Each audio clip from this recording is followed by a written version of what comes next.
Hey everyone, my name is Andrew Harrison. You're watching Conversations in Pop Culture, and we are back to the basics. And before I introduce my guest, I do want to remind everyone this episode is brought to you by my friends over at Pocket Jack Comics, who have books like House of the Golden Princess and White Lily. And you can find their books on pocketjackcomics.com. And he has a Kickstarter going on. So if you click the link, you will find Preston Poulter's Kickstarter. And, whether you like, certain things or not certain things, there's no disputing the art in his books is some of the best art in comics, and he does not skimp out on the money on it. And the art is absolutely beautiful. So you might not love the genre that he does, but that art is exquisite. And I promise you, you'll look at that art and you'll love the book. But enough about that, because I have with me my good friend and somebody who's been on a bunch of times, Chris Brown. Yeah. So let's go. What's going on? So you said Pocket Jack. Yes, Pocket Jack Comics. Yep. Yeah, I got a couple of their books. I mean, the art is fantastic on his books. He does not skimp out on art. I can tell you that. But enough about that. I like Preston, despite his gold attitude. We're gonna slowly convert it to become a crypto bro. It's all right, everybody. We're working on it. But obviously you got a lot going on. Yeah. You have right now you're in pre-launch of The Fountain of the Shadow, a Jake Bishop story. But before we get into that, and we're going to talk about that, why don't you quickly introduce who you are? Because some people know you, some people forget. Mm-hmm. I got a lot of guests on, and so I just like to get everybody on the same page before we really dive into what you got coming up, I guess. Is a good way to put it. Excellent. Name's Chris Brown, obviously. I only slap you if you don't make me a sandwich. And I make comic books sometimes. Mostly I do novels and board games, role-playing games. Play them on stream. Just like hanging out, talking to people. I've been in business for, almost 15 years now, making board games, writing books. It's kind of something I'm good at. So, yeah, I specialize in horror, but I love action, adventure, and ready to get everything out there. Alrighty. So obviously that's the quick introduction. Laughing Rogue, Slaughterville. There's just some names to throw out there. I'm sure the Kickstarter link for those who are interested is in the description down below. You are more than welcome to click it, and you'll be directed to everything that you need to be directed to. But I do want to get into what you got coming out, because you are in pre-launch, but you have another novel coming out. I believe it is a mystery noir book. Mm-hmm. Is the genre, and it's obviously Jake Bishop. And so what is the basic premise of this book? Because you're in pre-launch, and why don't you give us the 401 on it? Okay. Without giving too much away and doing all the spoilery things like I like to do, this book is all about a detective who thought he was just getting a routine case of checking out a missing item from a warehouse on the docks. It leads into a world-spanning adventure that's been called Indiana Jones Meets the Mummy with Brendan Fraser. So if you're into that style of 1940s pulp action, this is going to be right up your alley. Has a strong Lovecraftian theme to it, but because there's magic, there's mysticism, there's cults, and all good fun. Mm-hmm. So let's dive into it a little bit, because obviously we got a PI. Yeah. So I don't know necessarily his background fully, but obviously he's a private investigator. And then, he his job is AKA he's a ditch wizard, which I'm presuming is just slang for finding things. I don't think he is a magical wizard by any stretch of the imagination. I could be mistaken. If I am, feel free to correct me at any given point here, but he makes a living finding things, and he's kind of on a mission, I guess, where he gets wrapped up in a conquest where he's got a dying friend who's reaching out for help. His wife is involved. There's other people involved. There might be a cult involved. There's a professor. There's probably a black arms dealer.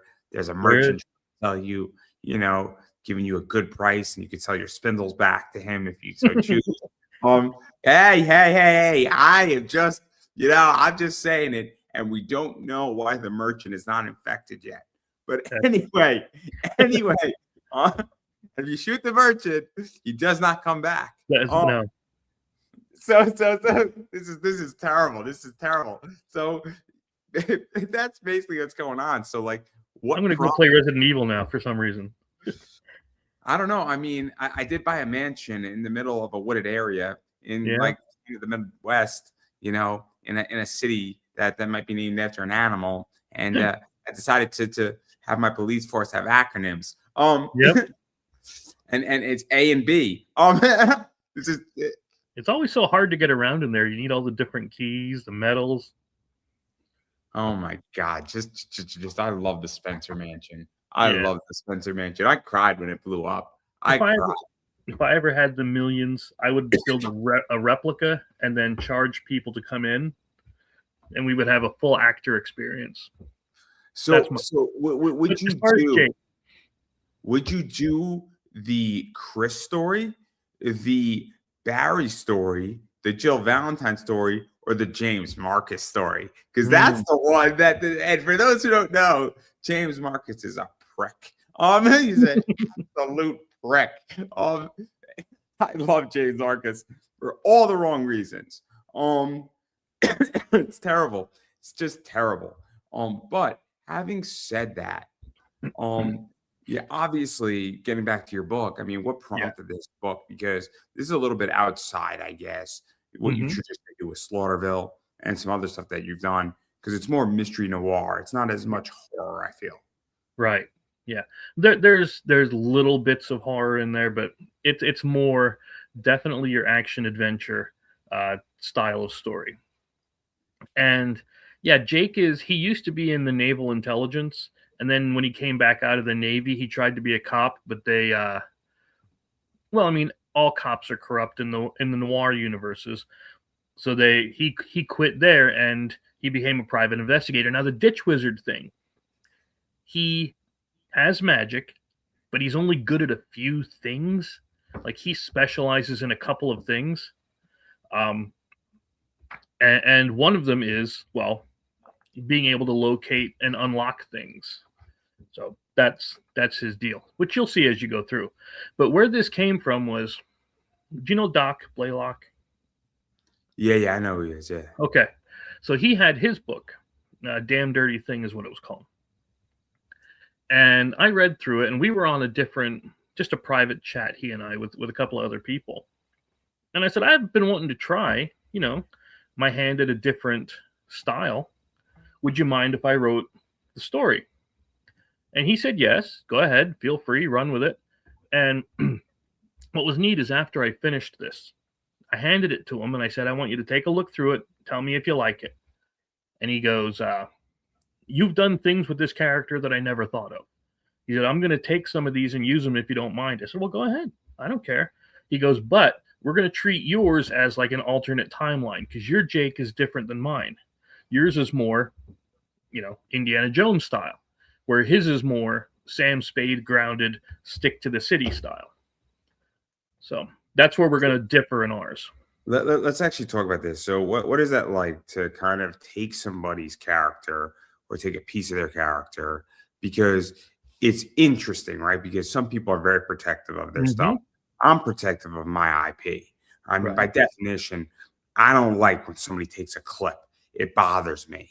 And I'm very protective, and I don't know how other people are, but what is that like for you? Because having somebody say, cool, I'm fine with you doing that and run with it, and then also getting to do a book and do your own thing and not it being territorial, because it could definitely be upsetting.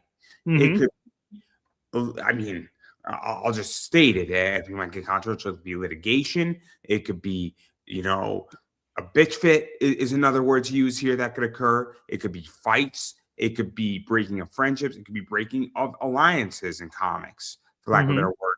And so what is that like? Because it's a rare thing when somebody allows you to do that, if that makes any sense. Sure. And naturally, that's everybody's worry, right? But my thing was this. I talked to him several times, and it was before I even wrote one word, He and I discussed the entire thing, what it was going to look like, what my plans were. Now, some of the plans changed, and that's a whole other story, but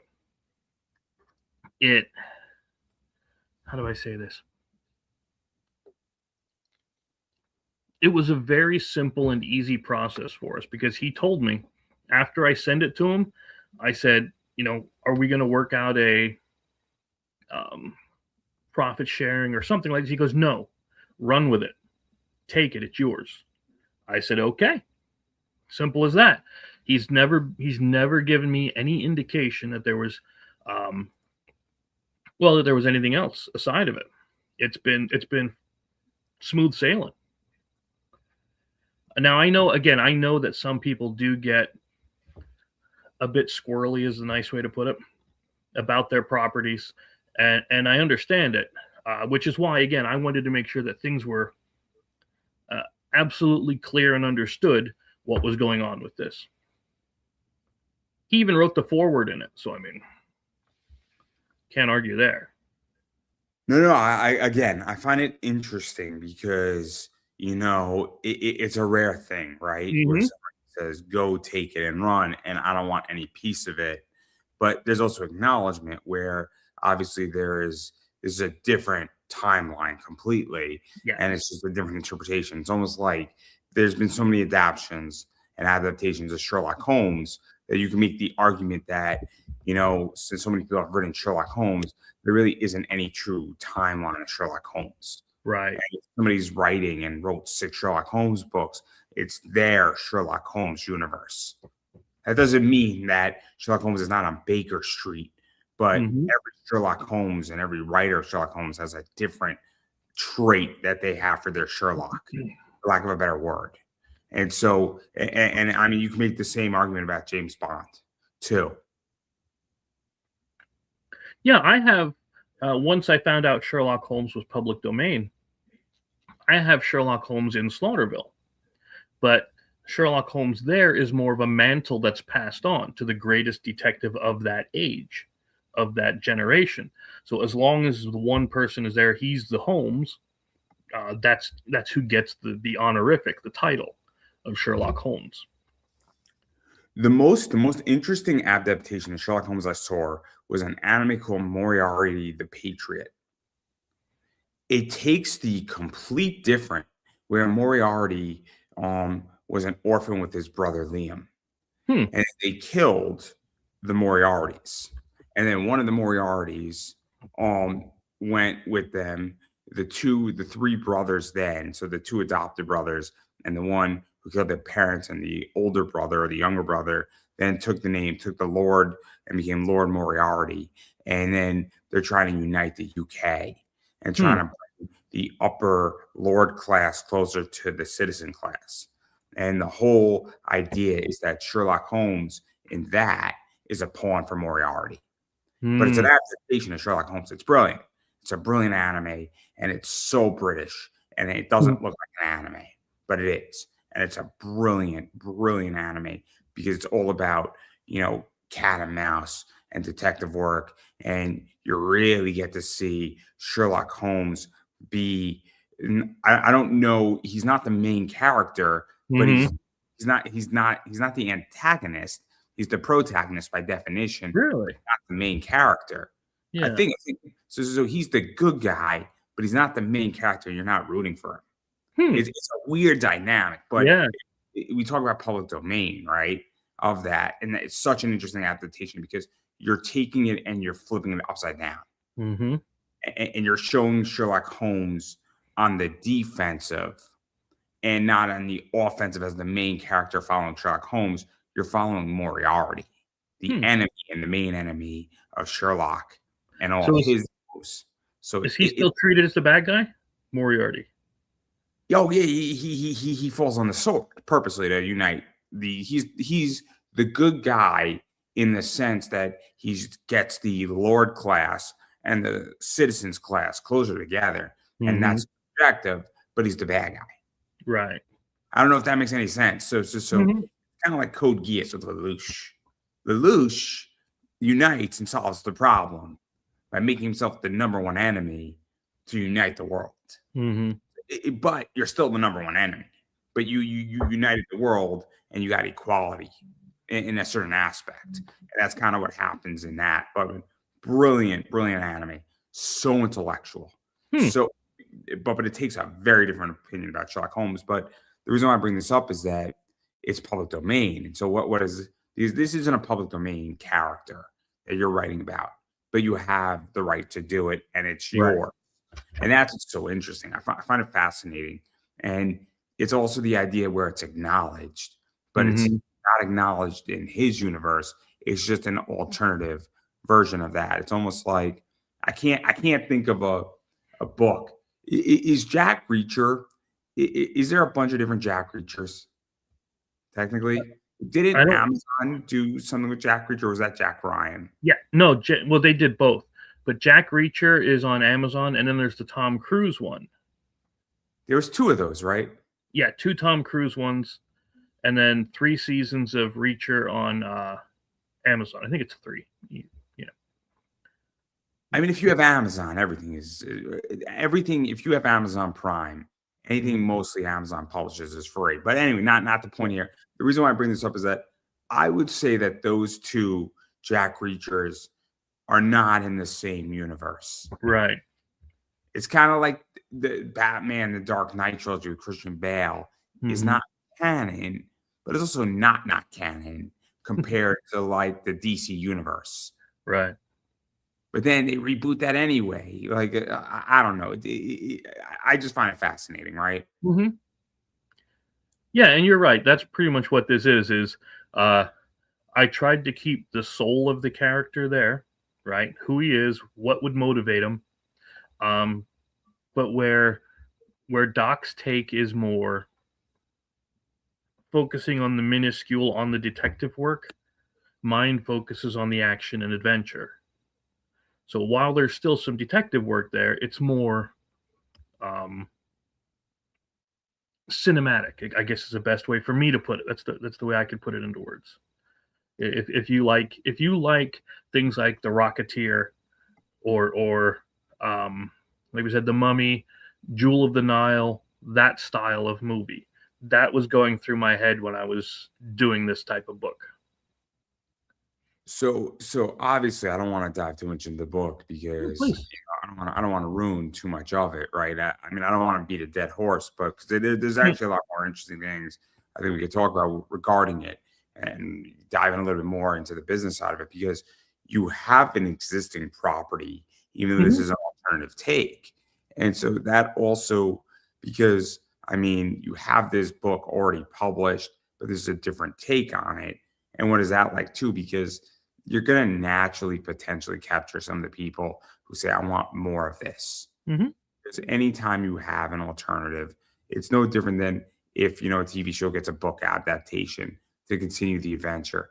You're naturally going to capture people out of that. And so what is that like even on a marketing level? Because it's not, and I understand it's indie, right? It's indie comics, books, things like that. But there is some funneling that way. If somebody says, I like this book and I want more of it, and now there's a novel out. And even though it's slightly different, the character Jake Bishop. Jake Bishop, if Jake Bishop has a whiskey on the rocks, he's not going to not have a whiskey on the rocks in your book. I mean, that's a character trait of his. His trait, his quirks, his tics and twitches are not going to change all that much from the comic to the book to the novel to anything else. So what is that like for you? Because that's what's also really interesting, is that you to some degree have a natural built audience in. Yeah, and obviously that's going to help. My main thing is pushing both my book as well as his, because I put links out for his, and I made sure that they knew on the campaign the inspiration for it was that book, and then I posted it. And I think I made pretty clear where it came from. Now, again, if they like the Jake Bishop stories and they like that style of character, they're going to naturally be drawn to it. and I'd hope I do it justice. That's what my main goal is. As long as I can honor the spirit of the character. And then obviously there's a lot of other stuff going on too with this. Is that obviously, I mean, it's a novel, Mm-hmm. and that's also very different too. And I mean, I don't think there's much of a challenge because if you're reading comic books, I don't think it's much of a jump to go from a comic book to a novel. Unless I'm wrong, there could be. I mean, maybe there is. I don't know. I think it's harder to go from a movie to a novel, to be quite honest. I think it's harder to go from a movie to a comic book. I think that it's easier to go from a novel to a movie or a comic book to a movie. I think a movie is going up. I think a comic book is going down. And it's kind of like shifting down gear versus shifting up gear. If that makes any sense. So I don't know if you feel that way because I feel like it's a linear move. Yeah, it's interesting you brought that up because I've tried my hand at writing comic books, and I can get the story and the plot down, obviously, because that's kind of what I'm good at. But writing comics takes a different mindset because you have to write like it's a screenplay. So instead of giving extreme and vivid descriptions, you're giving stage directions. And I found that my personal style is more geared towards the novelizations, and so on. But yeah, absolutely. Going from a movie down is dangerous only because if you add something, because a lot of people say the book's better than the movie, but that's usually the reverse. If the book was I out, wasn't even talking about that. I was talking about just on a media level, not even a writing level. I was talking about a media level going because it's so if you're reading the novel, right? And this is how I feel free to correct me if I'm wrong. As a consumer, it's easier for me to go from a novel to a comic book or a comic book to a novel because I'm reading it, right? Okay. I'm staying in the same reading thing. It's harder for me to go say, I just saw, Fantastic Four in the movie theater, and now I'm going to go read Fantastic Four because I'm shifting down, right? Mm-hmm. Because it's harder to shift down and actually have to put energy and focus versus clicking a button on my television. And that's what I was just on a consumer level. That's why I think that going from a comic to a novel is easier. Now, I think a novel does require a little bit more focus than a comic, but I don't think the focus is. I think if you need 5% focus for a movie, you need 90% focus for a comic. That is actually a very good point, because a movie is almost a passive experience where you already have everything shown for you. Whereas if you're reading a novel or if you're reading a comic book, it's a more active experience. Because like you said with the Fantastic Four, if you take the same story as the movie, put it into comic book form, your brain has to add the quote unquote animation in between panels. You have to use your analytical skills and your creative thinking. You got to turn the page if you're buying physically. It's so hard. Right. Well, again, I just mean like even from panel to panel, your brain has to fill in the gap that's there as opposed to the movie, which it plays it out linearly. But yeah, you don't want to get paper cuts. Thank God they should go back to newsprint. You've read Watchmen, right? Yeah. Watchmen's a hard book to read. Absolutely it is. Brilliant. Loved it. Great. But man, it's a hard book to read. It's a heavy book. That book took me like a week to read, and I'm an avid reader and loved every second of it. So happy I bought it. Best $30 I spent in comics. Undeniably. No, that's not true. V for Vendetta was pretty good too. V for Vendetta, that both those books are equal in my opinion from Alan Moore, but for different reasons. But the point I'm making is that I agree with what you said, but that's why I say it's such an interesting component, because when you're going from a comic to a novel, I don't think the focus changes. A lateral move. Yeah, it's very much a lateral move. It's a step up. So if it takes you 60% focus to read a comic, it's going to take 65% to read a novel, just because it's all words, right? Pictures help. A picture can tell you,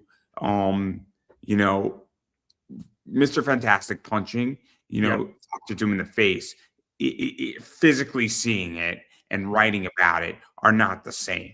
Right. You can't replicate it.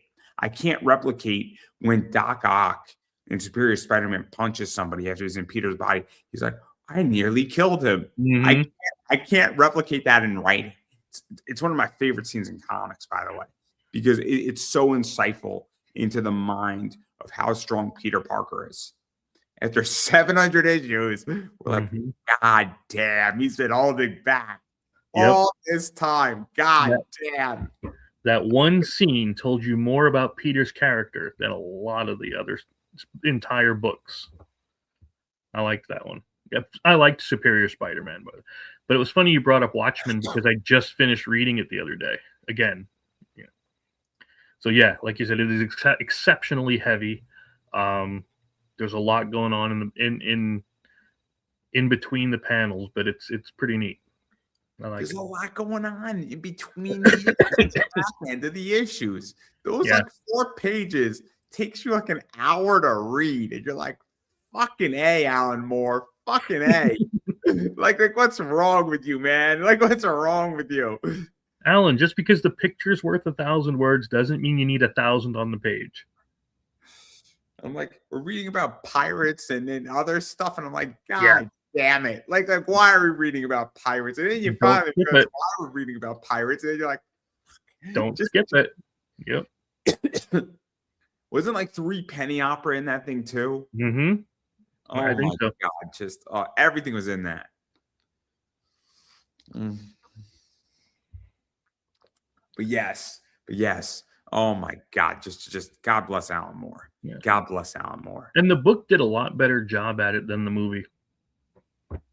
Oh, I mean, I thought the movie was great. I really did. I thought, even though Alan Moore didn't want to put his name on it, I didn't think the movie was that bad. No, I didn't say it was bad, but I said the book did better. Yeah. So, the book in that was brilliant. And V for Vendetta was just. I thought V for Vendetta was a better movie than Watchmen. But we still don't know if V's a man or a woman. We don't know. I've seen it, but it's been so long I don't remember it. I love V for Vendetta. David Lloyd did the art. He was at a con and he was just drawing V for Vendetta pictures with crayons for $10. Get out. He was having a great time. And cool. And he was happy to do. He's like, $10. Yeah, I'll just take my crayon, man. He's like, and he was doing it like in like 5 seconds. And like people were nice. They're bringing like all their V for Vendetta. So he's like, dude, just go right ahead of me. You're getting a little crayon things. It'll take it 2 seconds.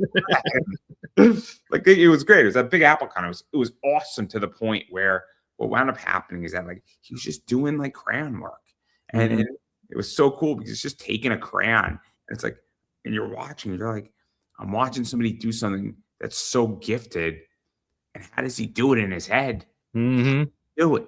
It's great. But I digress. I want to get back to the book because obviously you're doing it on Kickstarter. Yeah. And I don't think Kickstarter is the be all end all for you. I don't think that I don't think your game plan is Kickstarter, right? From my understanding of you, and feel free to correct me, is that I think this is more of a first round, pre-round, seed round, pre-order. And then I think you're going to wind up on Amazon for the most part, right? Yeah. And so what is that like? Because I don't know what the indie book market looks like. My mom has a book published by a publisher and through a publisher, and she took that route. With her book, she's working on her second one, trying to figure that out. And she doesn't want to go independent and for good reasons, right? There's prestige that comes with it. There's other perks that come with it. Also, it's harder to win a goddamn award if you're independent. It's looked down upon. I hate to say it, but at the same time, if you want to hustle, you can make a lot of money doing this too. But what is that like? Because I think it's interesting because I don't know this market at all by any stretch of the imagination, and you know it better than I do. But like, what is that like to kind of do the independent route, do novels, and even what does it look like on Kickstarter with books? Because we've seen Brandon Sanderson do his thing, but that also he always had a name. But that was also bullshit. Everybody was so thrilled about it, and nobody wanted to call it what it was. Is that was fixed by definition. That was not the norm, and that was bullshit, and it wasn't a miracle, and everybody was treating it like it was the Messiah coming. And it Mhm. was not. It was not. It was anything but that. And everybody bought the Kool-Aid, and it was some Jim Jones in some South American country. Yep. I'm Jones. glad I didn't back it. Yeah. Oh, I don't think backing it or not backing it is the problem. I don't have a problem with the product. I have a problem with the perception of how it was being presented because it was Jim Jones. Mhm. Yeah, that's and I again, can that's start the preaching. thing. I can start preaching. Yeah, getting that audience and building that audience up is something that's difficult for me to do personally because I'm not someone who's um I have no problem talking on here, but I don't like asking people to go on shows and do things like that. Now there are companies, and you got to be very, very careful with a lot of the companies that you're looking at that will offer promotion or to help you with promotion. Oh, let's Most, just name them. Let's just name them. I don't care. no, I'm not going to do that just in case for you, but like there's one that's always bragging that they're getting $1 million campaigns and everything. But the problem is they don't take you unless you've already got that built-in audience, right? And then they take like 20 something percent of your off the top. Here, let's call it what it is, right? We saw that thing with Cats or Super Cats or whatever it was, I and didn't. Kevin something, and then it was like a '90s show, and then they were doing the graphic novel of it. And the issue that I think was people forget, and I've had this conversation. I had it with George Medina, and I've had it with a few other people, and a little bit with JD Calderon too, is that the problem is that are ads artificially suppressing or are they inflating, right? Because they're the same thing. You could suppress or inflate. It's really the same thing, depending on how you want to talk about this. Is that if you're running so many ads, whether it's on Instagram, TikTok, Facebook, is it really the best product or is it just the most seen product? And there's nothing wrong because if you're spending $5 to get a customer and they're bringing you 30, nothing wrong with that. That's basic business. Every advertiser does it. Coca-Cola does it. Gucci does it. Tiffany does it. Apple does it. T-Mobile does it. Verizon does it. AT&T does it. Let's not pretend that this is a new trend, but we have to talk about it and say, is this really a good product or not? Because you have a bankroll, but that thing did, a lot of money, but how much did they make in profit? These are all valid questions. And is the market now artificially inflated?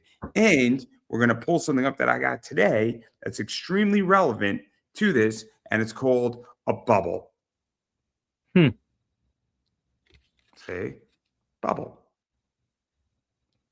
So, and that's my question to you is that's my problem with all of these Kickstarters and these companies is that they charge you for the ads and it's inflation and the book is not going to appreciate in value and it's an average book that is being treated as if it's an exceptional top book. And that's why that's something I don't do because I know, again, I know the horror stuff is B-movie horror, right? So you're either going to like that genre or you're not. I don't expect this to be a $1,000 collector's item book in the future. Would that be cool? Absolutely. But the chances of it are slim to none. What I'm looking for is an honest audience that really enjoys the types of stories that I'm putting out. Go ahead. No. I mean, I'm asking the question is that in which that this is how I view it, right? The way I view my YouTube channel is that I publish content and my content is finding its audience now. It also happens that the things that are working is that the AVNs and exhibit is going on and those interviews are hitting hot right now for a good reason. And it was intentional, by the way. I didn't just come up with this out of nowhere and I purposely set things up a certain way. But the point that I'm making is that I am well aware that, what happens is that it sometimes takes 3, 4, 5 years for an interview to hit. And it's painful and it's stakingly slow. But you know what happens if you do it that way? You build an audience and guess what happens? You keep building it and building it and building it. And then out of nowhere, you have 2,000, 3,000, 4,000, 5,000, 6,000 subscribers. And they're willing to follow you off a cliff because they know that the good chance that there's a net underneath if you're leading them to that cliff and they're going to listen to you. And that's right. like with the first one, you sell a few hundred, right? Which is what I did. Second one, you sell over 1,000, which again is what I did. And that's what you have to do, is you have to allow it to build itself up. And sometimes you need the incidentals like you do with the shorts and the smaller clips and so on, right? So with my thing, it's going to be getting out and talking to people like you and to others. That's the way I would build said audience and brand. Now, I do have a couple of other interviews that are coming out. I have what do you call it? It's the Reader's Digest of the UK. Okay, they did an interview of me. And so that's going to be published out there, which again, like you said, that's going to help spread the word out to another audience. And what's nice about Amazon, see, Kickstarter is I'm not going to call it a loss leader because that's the wrong word for it, but it's the foot in the door. It's the way to get the word out about the novel. Okay. Where Amazon allows me to reach everybody else because, well, if you order it from Amazon UK, you're not paying that $25, $30 shipping that I would have to charge you. So it's the way it's the only way the process can really work for an indie person. So it's interesting you bring that up, right? The reason why I'm on YouTube and I'm almost solely focused on YouTube and I build out my YouTube community aggressively. I mean, I if you look at my YouTube community, I'm booked I have content until 2028. You know, we're 2026 for a reason. I have legitly and I'm published of all these shorts and all this micro content, for the next 34 weeks. Like, it's sick. And the reason why is that YouTube is the second world's largest search engine. It's a built-in platform for me, and I treat my YouTube community page like a Twitter feed. I don't post much on Twitter. I don't really post much on Facebook anymore. There's no good reason. I don't even market my YouTube channel because it does it for me, right?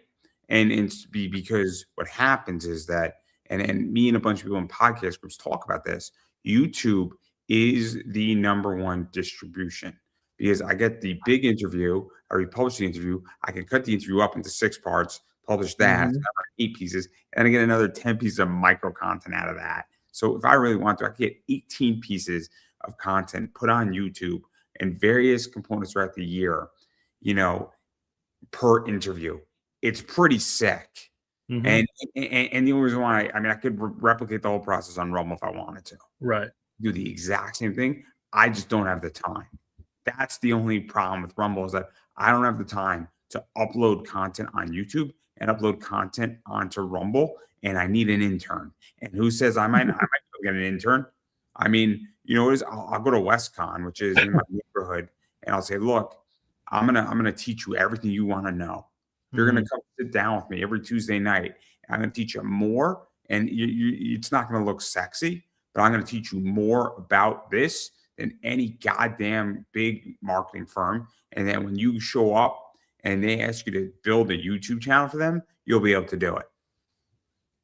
Yeah, my only issue with Rumble is that they do not integrate well with StreamYard because you have to do a lot of back end things in order to get Rumble to work.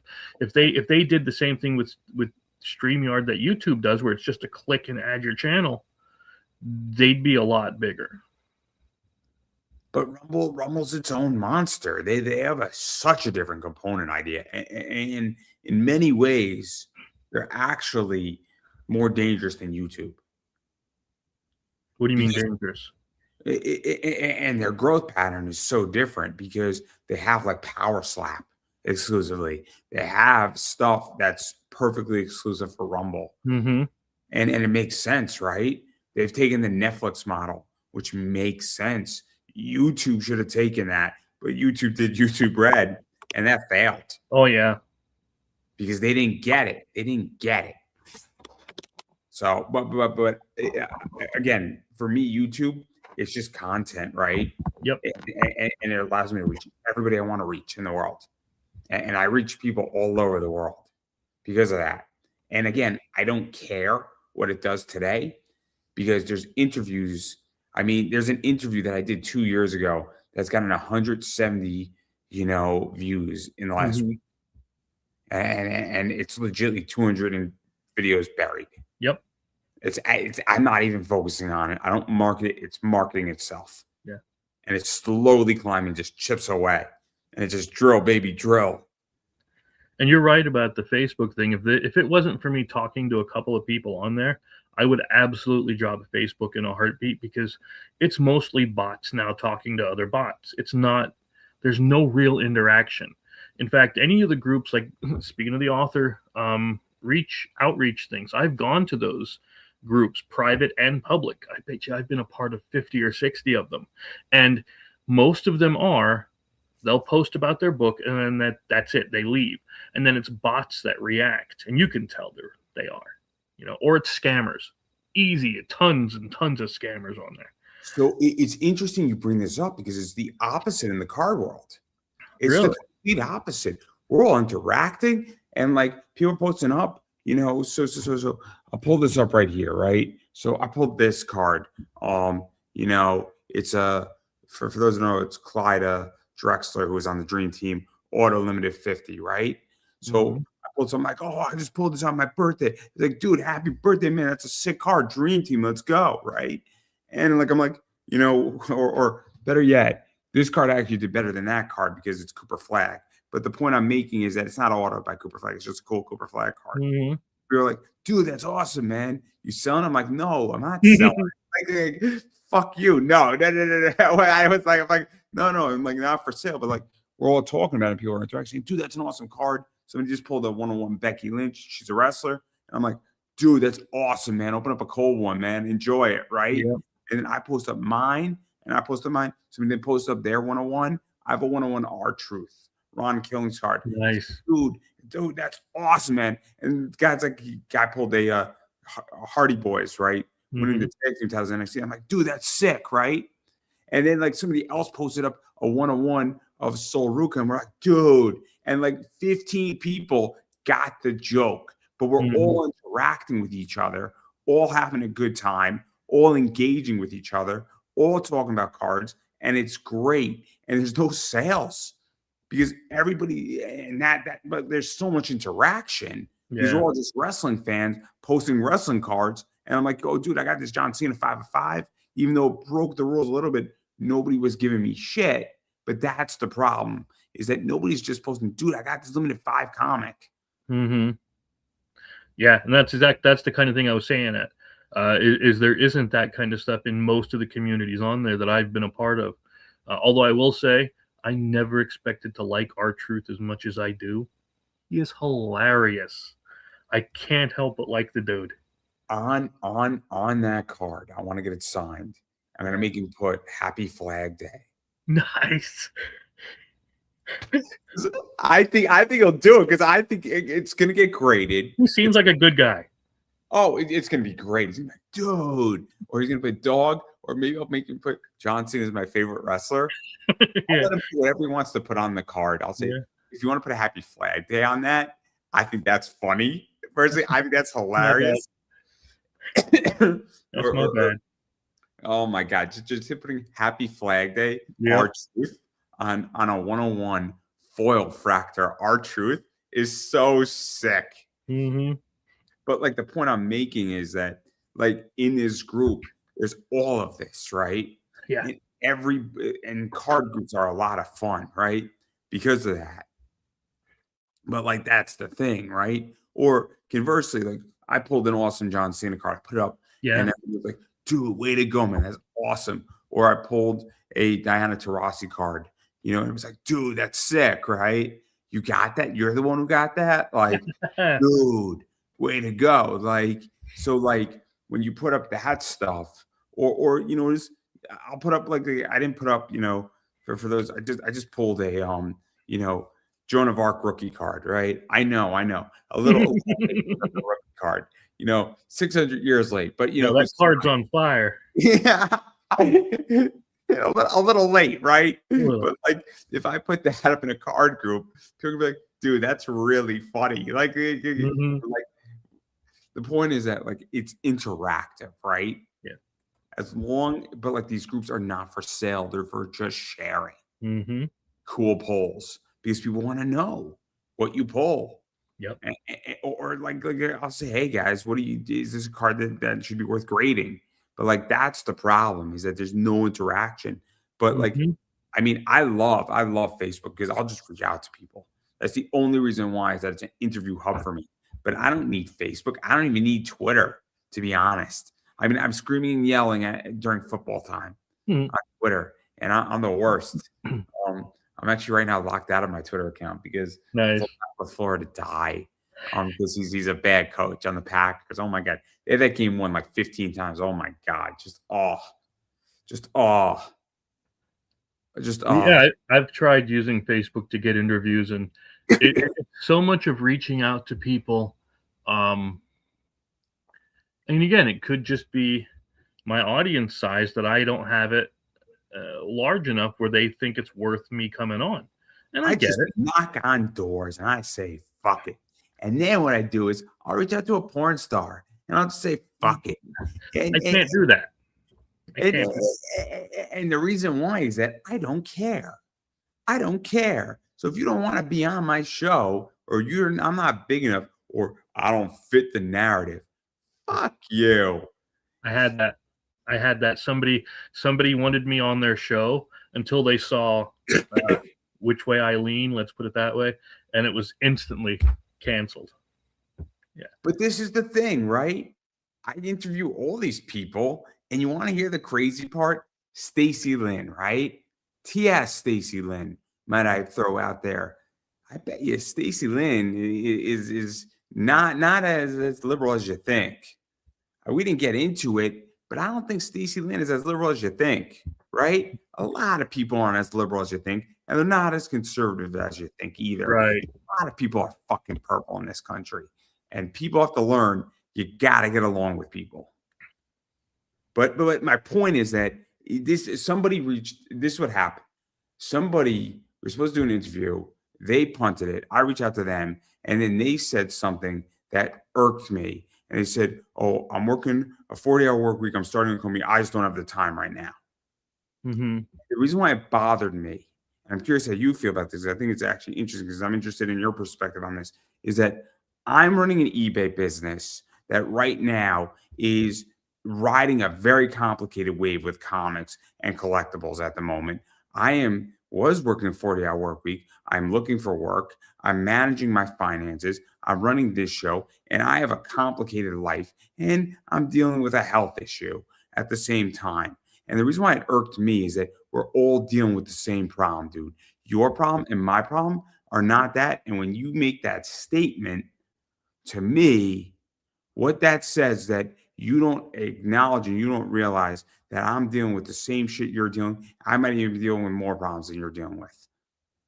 I'm dealing with an eBay business that, is growing and failing at the same time because I'm dealing with economic parameters that are out of my control and in my control at the same time, navigating the whole bomb that happened in 2025 with the economy.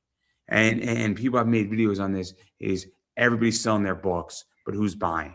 Exactly. And so I'm curious how you feel, because that's how I feel the problem is that I think a lot of people don't realize everybody's dealing with the same problem. Everybody needs media. Everybody needs an interview, and everybody needs to get off their high horse. There is a lot of that where it turned from the rising tide belief to a lot of the crab bucket belief, where I can't help you because then that takes away from me. Or I'm the exact opposite. I will give you whatever you need. If I have it and you need something, I will do my best to help you. Okay. And I know that sounds. Speaking of that, I need a hard mattress. No, I'm so sorry. I can give you a hard something, but it ain't a mattress. Continue, please. I'm sorry. I couldn't help it. I couldn't help the joke, but continue. Right. And it's that idea. I don't get it. Brutal honesty. I don't understand why somebody would be like that. I mean, I understand selfishness. Yes, of course. I'm not a moron. Let me throw you a different perspective. I grew up in Yorktown Heights. Yorktown Heights is in Westchester. You have Westchester, Bronx, New York City, and then the other side is Long Island, which is Queens, right? So what happened is that after 9/11, since we're in such proximity to New York City, 40 miles, everybody was like, how can we help you? Right? People worked in the city, people had jobs in the city. Nobody in my community was in the World Trade Center. Thank God. There were people that obviously got out of there. So Mm-hmm. nobody in Yorktown's community died in the World Trade Center, right? But everybody was supportive. New Yorkers were supportive of each other. And it was this idea that, okay, you're a Yankees fan, you're a Mets fan, doesn't matter, right? It's the idea that, yo, how can I help my neighbor out, right? Hey, I'm going to the store and your neighbor's across the hall from you. You know, say, hey, do you need milk or something? Because Yep. I know that maybe you can't go out because it's poor air quality, right? And it was this idea that we're all in this together. Mm-hmm. And that's how I felt the beginning of COVID was. We're all in this together, guys. And I have felt that it has gone off and it has gone to shit. And everybody's now, I'm going to stab you. Because if I kill you, you die. Now there's one less mouth to feed. And now I get 2 steps ahead of you. Now there's a person behind me and in front of me. And I understand that, right? I get the mentality of it. I really do. Because I understand economics are tight. I would know. I've gone through a massive economic transformation. I know how brutal it is.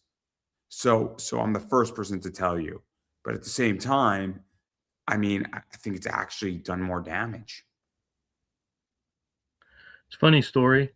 You were talking about the Mets and Yankees. Well, it's a different sport because I used to be a Packers fan, and I made the mistake. I made the mistake of going to New York with my Packers jacket on. They were not pleasant. It was not a good time. But yeah, it is what it is. It was funny. But yeah, so many people are more willing to step over a person than reach out a hand and help them up. That's never been my way. It's never been my way. It bothers me. There's a list. I have a list. I don't know if you have a list. I have a list. Mm-hmm. No, I am not Chris Jericho. And then people You're on the list. Yeah, I love Chris Jericho. Oh man, great guy. Great human being. So smart. Arguably the best wrestler in the world right now. Just and I know that's if there's, let's put it this way. There's the old Mount Rushmore, which is Hogan, Flair. You know, you throw a few other people on there. Maybe Taker's on there, and then the new one is Cena. Potentially Chris Jericho, MJF. You can make an argument for MJF, Randy Orton. I would not put Roman on that list. I would not put Roman. I would put MJF above Roman Reigns. But MJF is, I love MJF. MJF is such a troll too. He's so good at it. He's so good at it. But anyway, the point is that, when we look at this, right, is that I have a list of all the people I've helped who now won't speak to me. Right. Won't answer my phone calls, won't talk to me, will blow me off. And I'm just waiting. I'm waiting for the day, because these companies rise and they fall. Mm-hmm.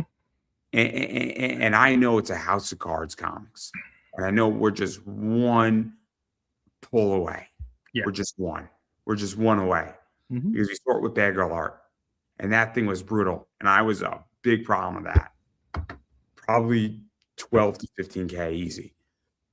Complications. It will come back. It just might take 5 years. There's always a cycle. Yeah. But it's brutal. But my point that I'm making is that I know there are companies and people who won't answer me.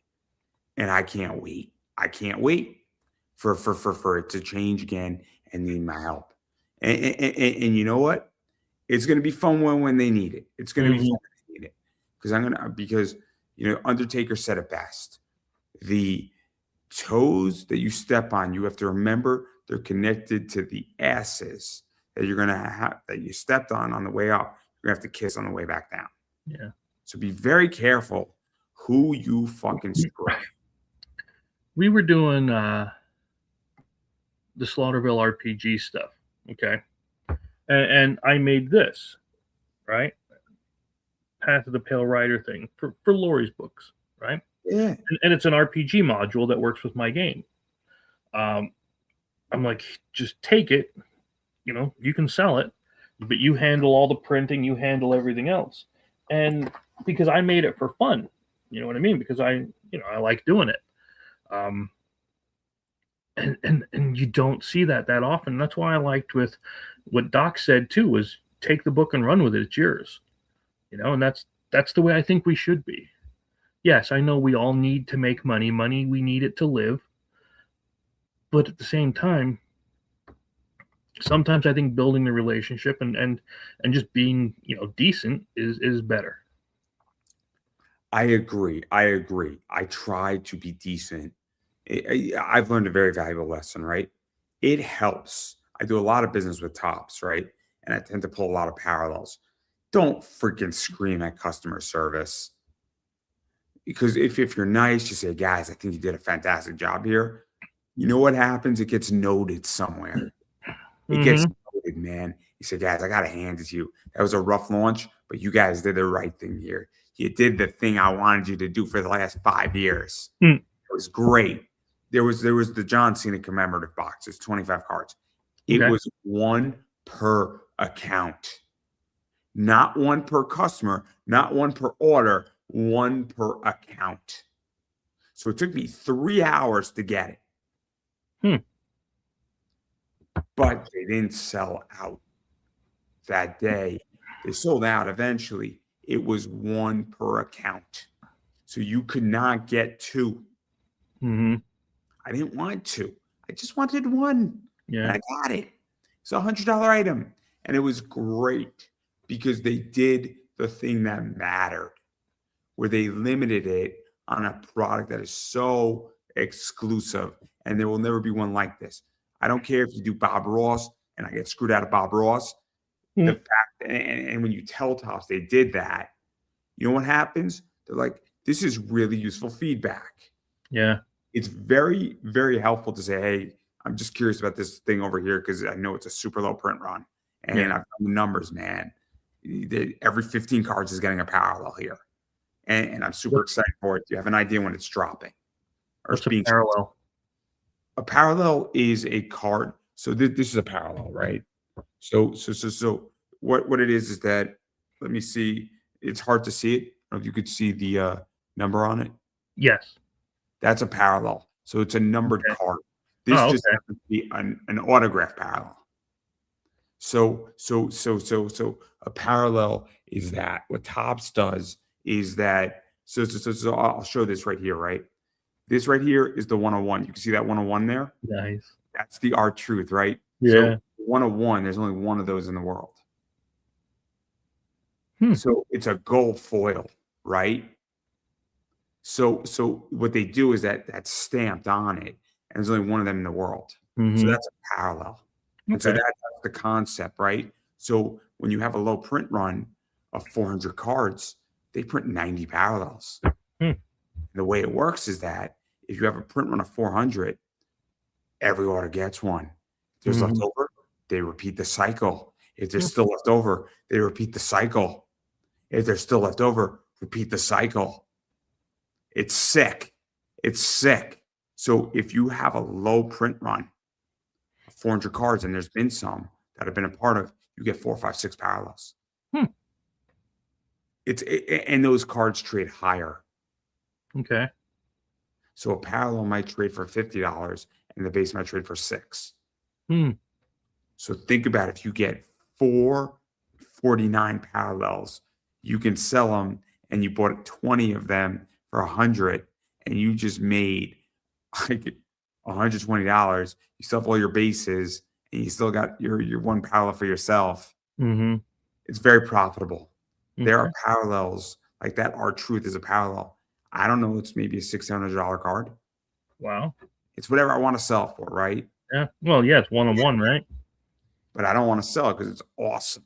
And I'm not interested in selling it, but that's the point, is that, well, I mean, for the right money, anything's for sale. You know what though? I have so much stuff I can sell that's at the bottom of the list. Yeah. But somebody came and said we'll give you 10 grand for it. I still might not. Really? That I'm shocked by. And the reason why is that I can go sell, I can make up the aggregate, right, somewhere else. there's stuff that I care about and stuff I don't care about. I Mhm. like my Paige Bucher's card, right? Her auto's expensive. Somebody offers me $5,000 for it. I might think about it, but I also might say, you know what? I really like the card. Fuck it. I don't need to sell you the card. It Hmm. was never in the game plan to get it, I'm, right? wait- I'm waiting Like, for your mom to come crack you upside the back of the head. but that's the thing though, is that it's never in the game plan. My business model isn't predicated on the parallels. So Yeah. that's just a bonus to me. And it's such a great business model because I never ever expect a parallel. You thought I was going to get the one-on-one art truth didn't even cross my mind. Hmm. Honest, didn't cross my mind at all. I'm like, great, this is cool. Never crossed my mind, and it's awesome because when something doesn't cross your mind and it happens, that's the attitude. I mean, I just Hmm. pulled a limited chrome penny card. It's a green chrome Topps Now penny card. I'm like, what the fuck's this? This wasn't supposed to happen. Why is it green? Hmm. Doesn't look right. And then I looked up and I'm like, oh, and then I looked at the card like 2 days later. And I'm like, oh, it's got chrome on the back. Mm. Shit. I didn't even see it on it. But like, that's the point I'm making is that, but like, again, it's a good lesson. Yeah. Not to yell at Topps customer service. Well, the same kind of thing as you were saying. I had two different engines that I was going to be using for the RPG, right? The one wanted all these fees. They wanted so much money off the top of each book, and they wanted a lot, right? But they had the engine built, and I understood a licensing fee, right? So I contacted another company called Free League. They made Alien, Blade Runner, Walking Dead, those RPGs. And they said, use the engine, use it for free. We don't want anything. Just put a link in there that tells people where they can go, find us. I'm like, all right, cool. So that's what I did. And because I called them and I talked to them and I was pleasant and, my usual self to them, they put me on without me even knowing. Previewer list. So I've been getting all of their books before they go to the stores, markets, or Kickstarter or anything. And just because, I wasn't a jackass. And I thought that was kind of cool of them. So I always promote them whenever I can too. Look, there are people who have been nice to me. There's people who have been, have gone up to bat for me. But also, I find that there's an issue where you got to go up to bat for people. Mm-hmm. People, like, again, I've had this thing. It's etiquette and it's manners. And the thing that bothers me is that, so what should happen after every interview, I do it after I do interviews, is that I immediately say, thank you so much for having me on. I had such a great experience. What do you need from me on promotion? Mm-hmm. Let me know when it's out there. I'm going to send it to everybody I know. If you need me to mention it in interviews that I'm doing, happy to do it. If you need me to put links in my, bunch of my interviews, happy to do it. I want this thing to be successful. Mm-hmm. I mean, and then I did an interview. They took a high flyer on me, and I hit that thing out of the park. And you could tell the three guys were like, fuck. This guy just hit bombs out of the park. Because I came prepared. I treated it seriously. And I was so excited. And then we were talking about me debating if I was going to ask out a girl at my job. And then it was like a big debate between the three of them. And I was just sitting there. It was a really funny moment. And it was like, what are they about? No opinion. It was like, don't do it, dude. Just find a different girl somewhere else. It was like, go for it, dude. If you get fired, you'll find another job. Don't worry about it. If she's cute, maybe she'll be your wife. It'll be great. Like, it was a really funny discussion. I said, I don't know, man. What should I do here? Like, it was, I don't know how it came about, but the funny part of it was that what happened though is that I was talking about Aaron Judge cards. I showed cool stuff. I showed stuff that I loved.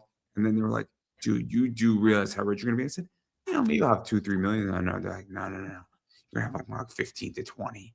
I'm like, okay. And I was so humble and just so calm and so peaceful and so basic. And they're like, you just outlined that you have a business and you take your money from A to B and you put into something basic conservative that does 8% every year. And you're taking like 10 grand on top of your job and everything else, like, dude, you're going to be filthy rich in retirement. But the thing is that immediately after what I said, and the point I want out of this conversation is that I immediately shot them an email. I said, thank you so much for taking a chance on me. I really appreciate it. Interview's done like 12,000 views. And I said, thank you so much for having me on. I'm like, yeah, man, happy to do it. We took a shot on you and you showed up. You showed the hell up, man. Like we're happy to do it. We're glad we got you on, man. This was a good interview. But like, that's what I don't understand about when I interview people. First thing you should be saying to me, shoot me, if I shot you a message on Facebook, say, thank you for having me on. Let's not even talk about money or any of that or sending me your digitals. Thank you for having me on.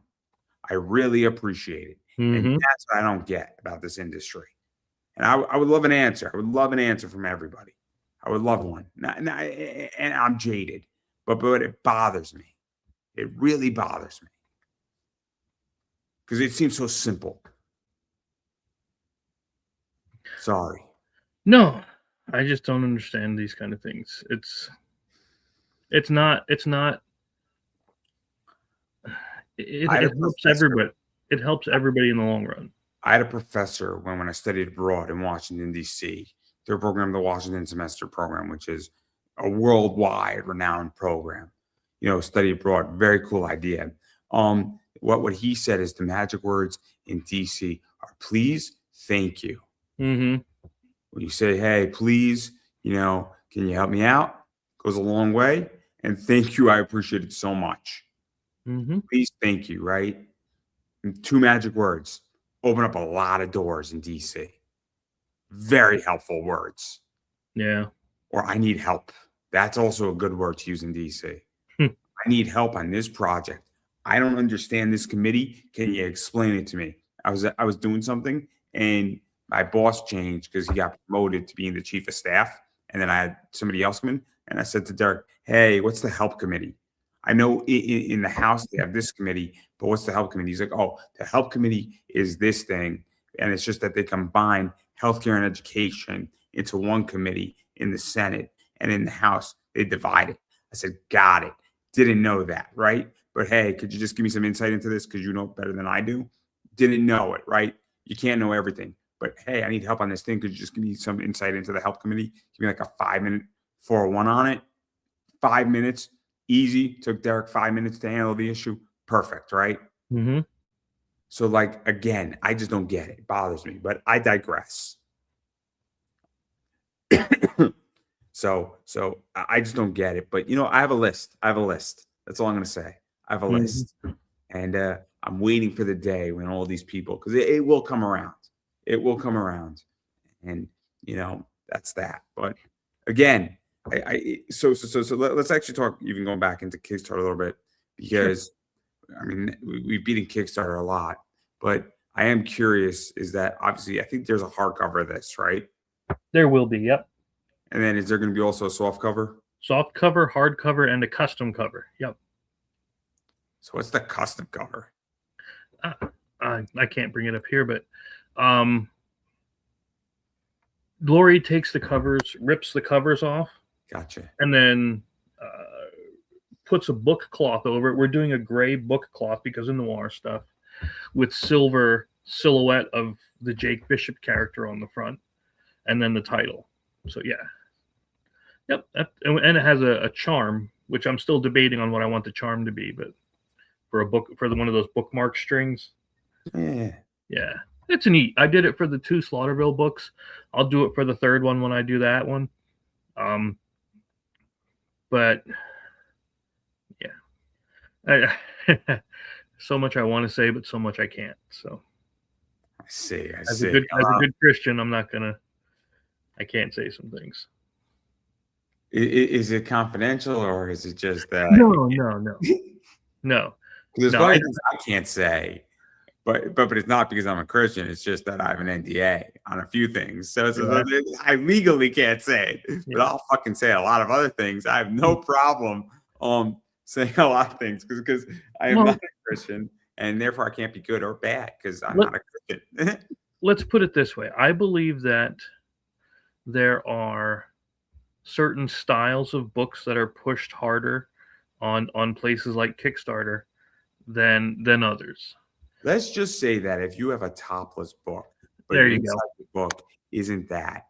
But this is the thing, right? Here's the point. Just because it's topless doesn't mean it's good. It just means people are buying it because people are Mhm. depraved and they don't, and porn isn't doing the job anymore. Let's just call it Right. what it is. Let's just call it what it is, right? I mean, I'll be really honest. I mean, I'm single, but anytime I want a girl or I want a one night stand, I'm going to go to the bar and get it. I'm going to not like illegally get it, but I'm going to use charm, wit, and well, I'm smart enough that I can bring somebody home to my house and have a good time. And if you can't do that and you have to look at a comic book to get your rocks off, you know what it is? You should reevaluate your life or your bank account. I don't know. This is true. This is true. Yeah. I mean, I call it like I see it, right? I'm going to Mhm. have no friends in this business in the next 5 years, and I don't care. I don't care because I have a lot of friends all over the world, and I don't really need any new ones. So I call it like I see it, man. I'm sorry that your book sales are going to go down after this interview. I'll be fine. But Trust me. I agree. I agree that again, it's the artificial component, but it's also the balancing act of trying to say, I need to sell book A, Mm-hmm. get this done, Yep. and I need to be profitable or get 80% profitable or 80% of my way there, and I could float the 20%. And because doesn't it become an issue of cost versus value? Yes. So let me ask you this, and you don't have to answer. You can plead the fifth. How did you determine the cost of your book? So let's start there. How do you determine the cost of your book? Well, it actually goes into determining cost because I think it's a big issue and a big problem in Kickstarter right now. Sure. I admit when I first started Kickstarter all these many moons ago, it wasn't my area of expertise. But after doing I think 24 Kickstarters now, I have it down. Right. You have to understand what is the minimum price for the quantity you're ordering that you're going to be paying per. Then, if it's a board game, times that sucker by 5. Because that's how you sell it. That's how you make money on board games is multiply by 5. With the books, I usually do a multiple of 2 to make money on them. But then there's also make sure that the backer pays shipping or integrate shipping into the cost and make it look like free shipping. Right? A lot of people do that. I do that on eBay. Absolutely. So they're technically still paying for shipping. They just don't think they are. What else? So I'll interrupt you because I'll tell you. So right now, this is 10 cards, right? Okay. These 10 cards cost $36. So what that means is 10 is $3.60 a card. Mm-hmm. It just so happens that this card, everybody, is worth $80 because it's not a card, it's a cryptocurrency. It's an $80 cryptocurrency that was pulled out of the pack. But that's how you go and you say cool on a level of, that it's so when I want to go sell that, I mean, obviously those are personal cards. They're really fun. The currency cards, they're trippy and I want to buy more. To be honest, it's a lot of fun, right? And I have the money now to do it. Isn't it funny how that works? But the idea is that it's a very expensive value set. So if I'm to go and sell it, it might not be that it's worth what I paid for it. It also, though, determines value. It determines cost. So when I go and I'm looking at buying now, great. So it's $36 for, or 18 a pack for $3.60. That is the starting price. eBay charges 13%. And then on top of that, I got to pay for shipping. So this is how I determine cost. And I would imagine if you're producing a comic book, whatever it is, if you wrote the script, your labor, if you calculate your labor, which you can or you can't do, it's completely up to you on how you want to do it. As an owner, I don't calculate my labor on these projects, right? But if I was, I would say I should be paid 18 an hour to 25 an hour, easy. I should be paid a page rate or an entry rate. I'm not too sure how that works, but the idea is that I take profit. I don't take a salary as an owner, because I own the company. I own my eBay business full outright. So I don't have any partners, any of that. But on a comic, you have to say, what is my page rate? How much does it cost to produce a page, right? How much does it cost to color it? How much does it cost to letter it? How much does it cost to print those things, right? Determine it. Then you have to say, how much does it cost to print it? How much does a cover cost? And then you also have to say, if cover B is 500, cover C is 700, cover D is 200. Those also affect different components, because if people order 100 of cover D, 200 of cover C, and 400 of cover B, and then 200 of cover A, all of those have different price points. It could be that cover B, even though it was more expensive, factored in, is cheaper because there was more ordered. Because every time you order a cover, if 400 copies of cover B were printed, it lowers the cost of the cover per unit, right? And that affects value and cost, right? Does that make any sense? I mean, this is my area of expertise. This is the operations and logistics. I love it. I love everything. If somebody lets me come into the Kickstarter, I can probably save you 20 to 30% off the bat on operations and logistics, and I would do it for free because I love it. I love it. It's like better than sex for me. It's amazing. It just like blows my mind. I love it. I love it to the T, because it's like a puzzle to me. It allows my brain to work. That's the point. Like my brain works that way. But anyway, if anybody wants that clip, please just feel free to take the clip. But like that's why I'm curious. Is that I'm curious how you determine cost, because then we get to the value. And I think the value proposition is off. What do you mean by that? I think cost. I think people view cost and value extremely similar and correlated when they're not. I don't think that it costs. Let's say it costs for a $20 book $7 to make, hands down, over large numbers, right? So I mean, I don't want to single out anybody's book, but let's say it costs $7 all in per unit, right? And they charge 25. I don't think the value is 25. No. I think what they're trying to do is have a 3x with cost. Yeah.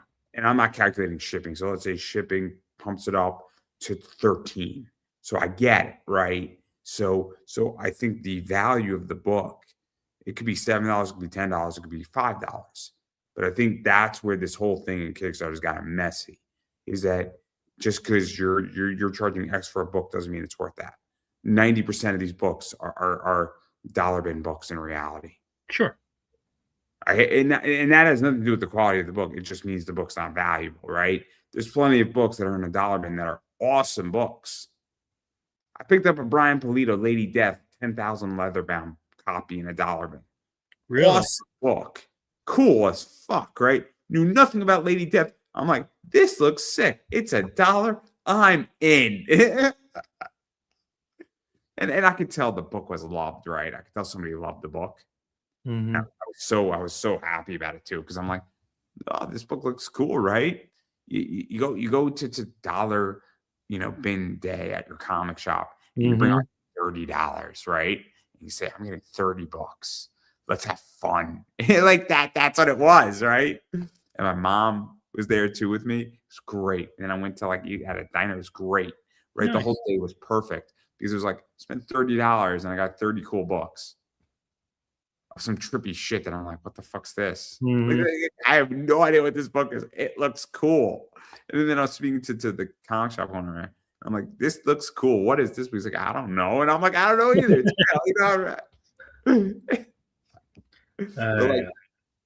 I think the book was worth more than $1 is the point. I don't know where we're going with this, but continue. No, again, like you said, cost versus value. I think for the novels at this point, the value is going to be whatever they get out of it, right? Like you said, there's good books that are in the dollar bin. But I can't charge $1, of course, because I'd be paying people to take the book. So I have to charge something that's reasonable and feasible to make a little something off of it.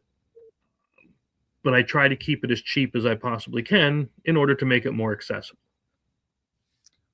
Do you think that's a problem?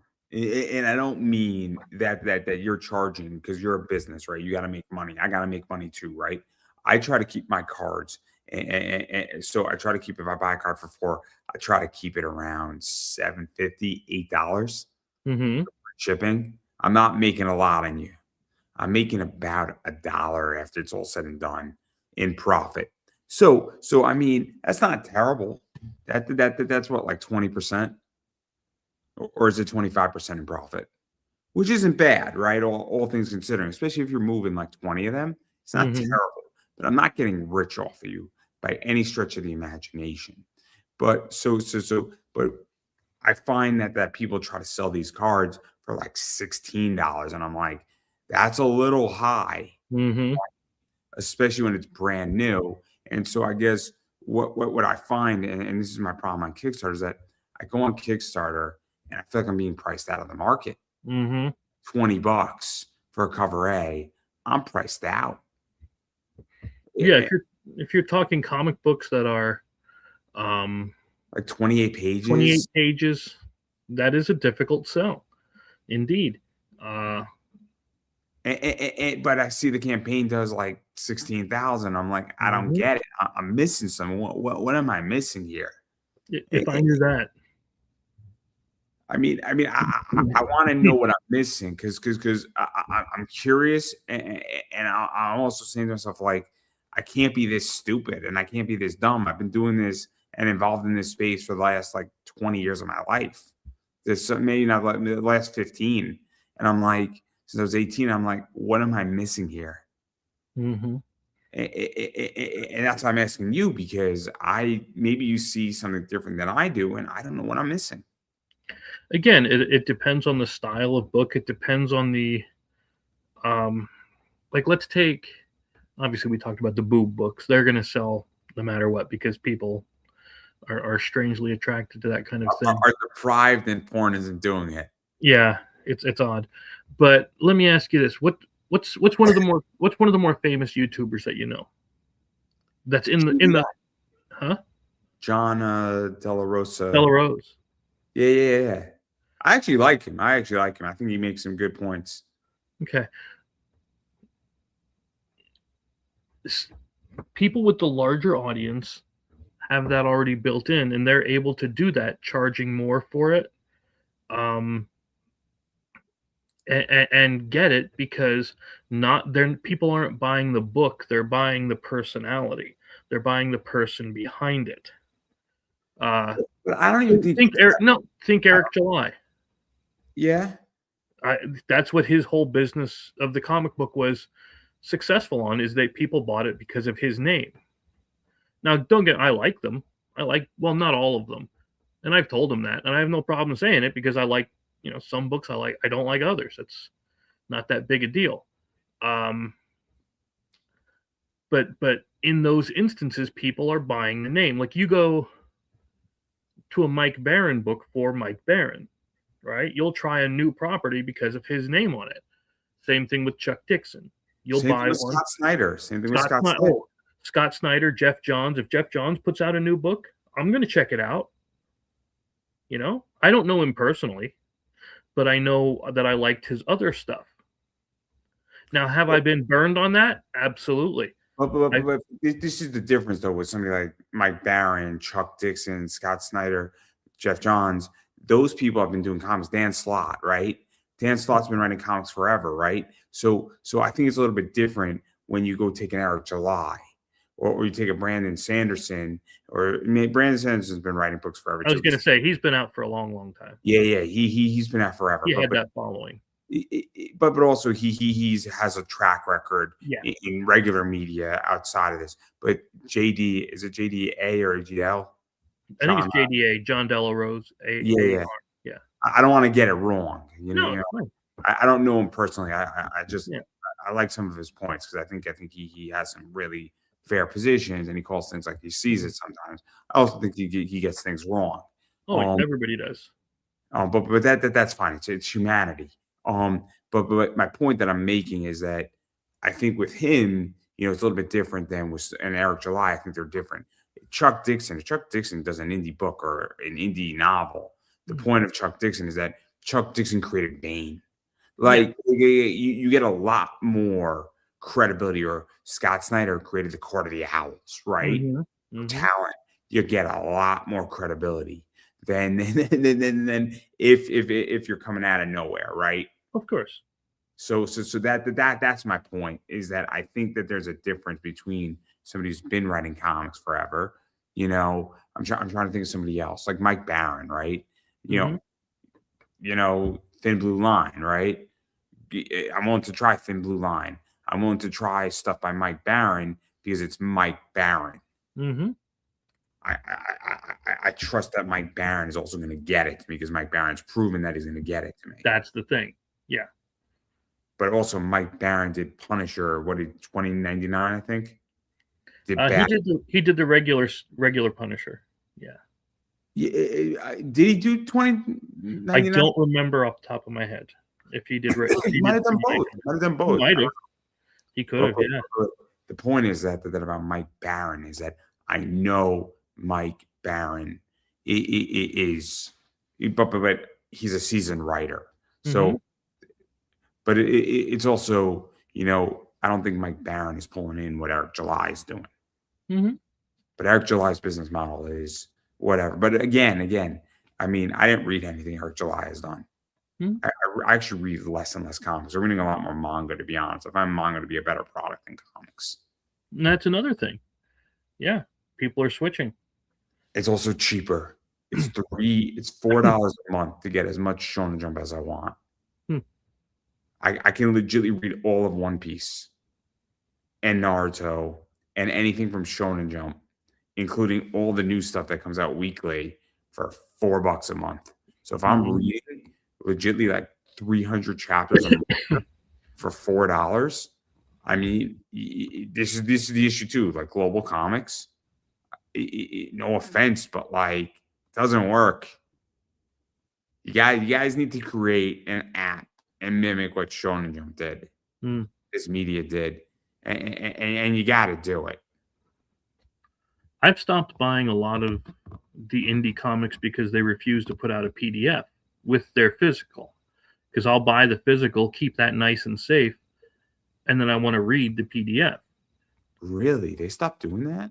A lot of people will not do that because they're afraid of piracy. So, yeah. But as far as how are some people doing, I honestly think it's less about the book. For most of them, I think it's less about the book and more about the audience they've built outside of it. Unless, again, we're talking the boob books, then that's a whole different topic. But as far as regular comics goes, I think it's more people are backing the person and not the book. Do you also feel that people feel like that backing, if they don't, they're out of the club? There is that. That's why I meant that's what the personality part comes into play. If you're not backing this person's book, you're not going to be part of their inner circle. They won't like you. Buy my stuff. Don't buy my stuff. I don't care. I'll like you the same, whatever you do. Unless you call me, bad names, then I might troll you. That's so interesting. In which I just said, fuck it. Like this is my new attitude, right? Is that I'm gonna do my own thing. I'm marching my own way, and you know what it is? You don't know who's gonna come on my show. And guess what? I'm going wrestling heavy. And so I'm legitimately going to go back to wrestling, fill up my whole position with that, bring in a bunch of cosplayers. And I'm going to have 100, 120 interviews this year. And guess what? You can either join or you don't. I can't. And if I'm not in your club and you don't find me valuable, guess what? I'll be here another year from now. I'll be here another year from now. I'll be here from another year from now. And you know what is? It just might be that you might be the opener right before I get a really big name, and I get whales, and I'm good at it. So you could either understand that maybe being in the club, it's not so cool anymore because I'm in VIP service all fucking day. See, no, better yet. Let me revise that. You might be in the club, but I'm gonna own the club. So while you're doing bottle service, I'm just gonna sit there looking like I'm on the outside, pretending that I'm not cool enough, but secretly smiling while I'm counting the money.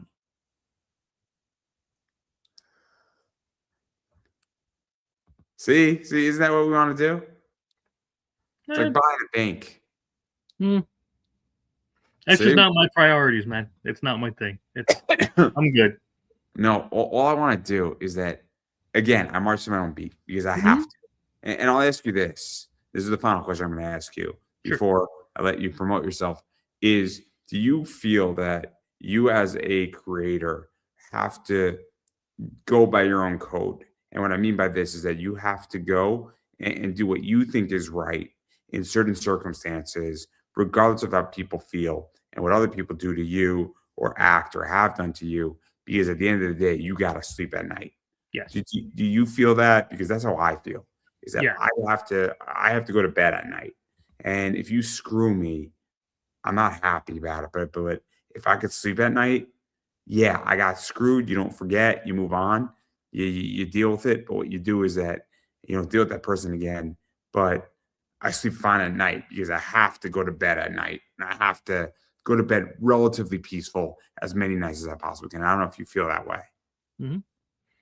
Yeah, absolutely. I'm going to be me no matter what I am, no matter what anybody else around me is, or how they act and how they behave. And I'll try to be friends with as many people as I can, only because, well, I like talking to people. But and again, I've cut people out who have been absolute jerks and have proven themselves to be liars and untrustworthy people, thieves, some of them. But as long as I can say I'm good with whatever I've done, then that's all that matters. I helped where I could. I did what I could for others. That's all that matters, man. I'm good after that. And then, obviously, I do want to give you a chance to promote yourself. So where can people find you, bother you, hit you up, disturb you, back your project? When is it launching? All that fun stuff. Yeah, laughing-rogue.com is the best way to find the books. I am on Facebook for a little while until I decide to give that pile up. And then Laughing Rogue PA on Twitter X. That's another good place to grab me. We are launching February 17th. So be ready to join Jake Bishop on his worldwide adventure of magic and horror. And I think you're going to have a good time. And then obviously I've been saying it forever is that, you got to back projects, you got to support people, you got to check out what they're doing, and all that fun stuff. Social media is a big deal. Been saying it probably the last 13, 14 years, everything, and I'm not going to stop saying it. And then as far as I'm concerned, I am Pop Anime Comics on Twitter, Pop Anime Comics on Instagram, Pop Anime Comics on Facebook, Pop Anime Comics on YouTube, Pop Anime Comics on TikTok. I do run an eBay store, and it is a big deal. So this is my eBay store, guys. Look for comics and collectibles. Come shop with us on eBay at Pop Anime Comics Collectibles. Link is down below, so feel free to click that link. And I carry a lot of cool stuff. Obviously I carry cards like this in my store. I used to carry cards like this. I sold this one. I don't even know what my guy got, but I sold it. I don't have that card anymore, so that's great. I am so happy. But I still have these. I still have these around. Obviously talking about Boo books. She's just Boo Brissa. I wanted to say that forever. But and then I do carry cards like this. Every once in a while where it is a 101, and I got a few of them up. I got a $1,500 card up in my store right now. Nice. Of Boston Celtics dual auto, And so I carry stuff like that all the time, and stuff comes in and out. I got a Bucky Irving that's trading for 300 and it's up for bid right now. So if you're really into that and you're a fan of the Bucks, Pirates, so Buccaneers a pirate, and it's a 101, very cool card. So stuff like that comes across my desk all the time. And I do sell a lot of stuff. I also sell other things, and you never know what's going to come. Autos, parallels, base cards, and I sell everything from $4 cards all the way up to 1,500 plus cards, and then some other cool stuff. I sell comics, you name it, I've sold it, and I do give deals. So if you buy a lot from me, and if you're looking to buy like 5 graded comics, I'm always willing to do a deal. Shoot me a message. If you're looking for stuff, I've said this multiple times. First off, I move my merch around. So if you're looking for something and it's a card, feel free to shoot me a message, or a comic for that matter. If I got it, I will let you know. If I don't have it, chances are I know somebody who does have it, and I'm more than happy to put you in contact with said person, because I don't carry everything, or sometimes my stock is low and I know that it's difficult to get things. And I'm more than happy to direct you to places where you can, or attempt to get it. So feel free to shoot me messages on eBay. Don't shoot me messages if you're looking to buy stuff on Instagram, Facebook. That's not the place to do it. It's much easier to do it on Instagram, Facebook. But if you want to shoot me messages on my social media just to talk about this show, anything else, or comics or anything, feel free to do that. Happy to do those, have those conversations there. But business conversations should be on eBay. It's just easier for me to manage it. It has nothing to do with anything else. There's no parameters on that. It's just easy to manage it on eBay, all in one place. It's also that I check that for business purposely. And I know every conversation is a business conversation on eBay, which is also really helpful. So please, if you're looking for stuff, don't bother me on social media. If you just want to talk about comics, happy to talk about Batman all day on Facebook. Happy to, but not on eBay. If you want to buy Batman, you can talk about that on eBay. But that's all I have to say. I appreciate everybody watching. So obviously that is a wrap, everybody. Thank you so much for watching, everybody. Thank you for everybody who's watching in the future. And I will catch you in my next video / interview, which will be on Tuesday and on Wednesday, and then the next week after that. So definitely super stoked. And thank you so much, everybody. And have a good one, and have a safe night, and have a good January. And let's go Texans. Let's go Texans, right? Or the Broncos. I'm not too sure. But go football, go.